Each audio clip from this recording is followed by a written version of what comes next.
Okay, now we're ready to start on page 852. So let's look at the top of the page. It says there are many kinds of parallelograms. You can classify quadrilaterals, including parallelograms, using the following attributes.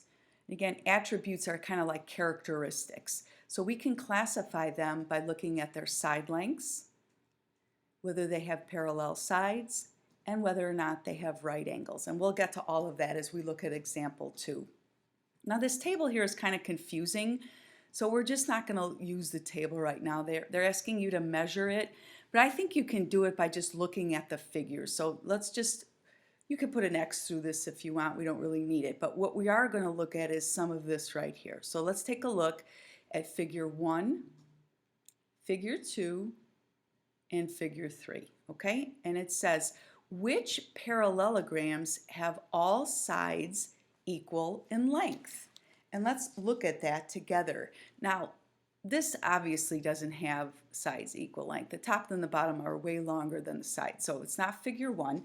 But if we look at figure 2, you can see that these are all the same length. This is a square, and we know that a square has all sides the same length. So we can write down figure 2 here. Let's look at figure 3. This is the same as this, and actually it's the same length all the way around. What this figure is kind of a square that has been sort of, imagine it got tipped over, it kind of got pushed over. So figure 3 also has all of these lines are the same length. So the answer here is figure 2 and 3 are parallelograms that have sides all equal in length. Now it says, which parallelograms have 4 right angles? And if you remember from our work in the previous lesson on triangles, every time we see this little red box, remember, this indicates that it's a right angle. So we have figure 1 has 4 right angles. Figure 2 has 4 right angles. So the answer here is, which parallelograms have 4 right angles? The answer here are figures 1 and figure 2. So now, of these new vocabulary words here, 2 of them you already know from 1st and 2nd grade. We'll go over them anyway, just for the heck of it. So here it says a rectangle is a parallelogram with 4 right angles. You know this figure 1 is a rectangle. That's something that you've already known. A square is a parallelogram with 4 right angles and 4 equal sides. You know that this figure 2 is a square. That's something we knew from 1st and 2nd grade. Now the new word we probably haven't heard before is called a rhombus. And a rhombus is a parallelogram with 4 equal sides, but it doesn't have right angles.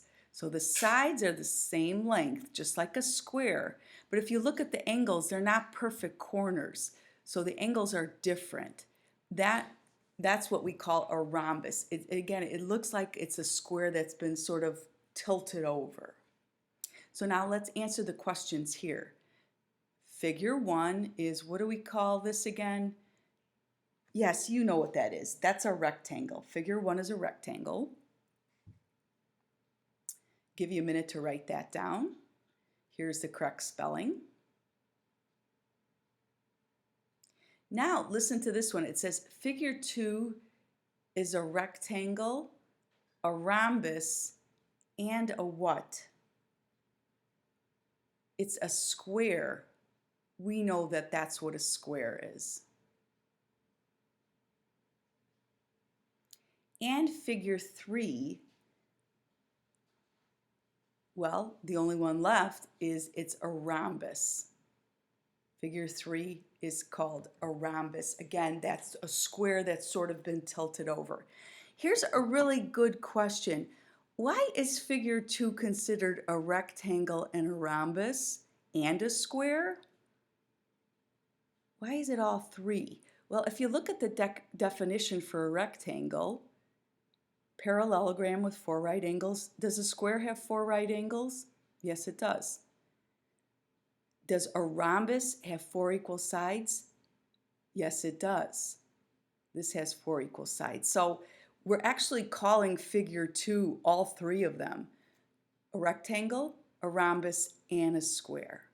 So that's kind of confusing because in the past we've always thought of a rectangle as being this shape and a square as being this shape. But according to this math definition, a rectangle is a parallelogram with 4 right angles, and a square does have 4 right angles. So that is a little confusing and different from what we had learned in the past about shapes. Now let's go to guided practice number 1. It says look at example 2, refer to example 2, and describe the 3 attributes or characteristics that figure 1 and 2 have in common.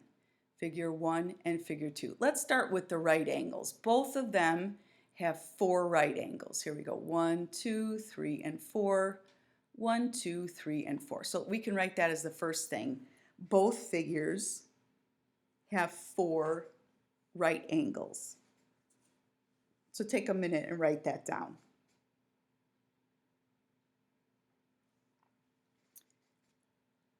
The other thing they have in common is the opposite sides are parallel. The top and the bottom in both figures, and both the left and the right in both figures are parallel. And remember, parallel meant it's an equal distance apart. The lines are never going to touch, right? We talked about that on the previous page. So right here, let's go ahead and write down that the opposite sides are parallel. And here's how you spell parallel up at the top. P-A-R-A-L-L-E-L.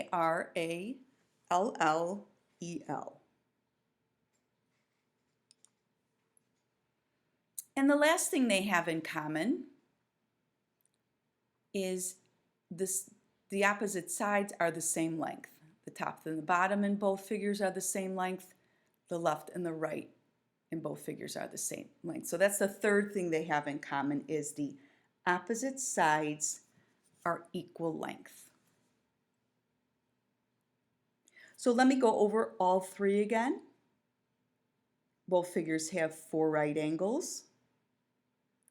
The opposite sides are parallel, and the opposite sides are equal in length. Okay, so that's it for this page. We'll see you on the next page, 853. Talk to you then.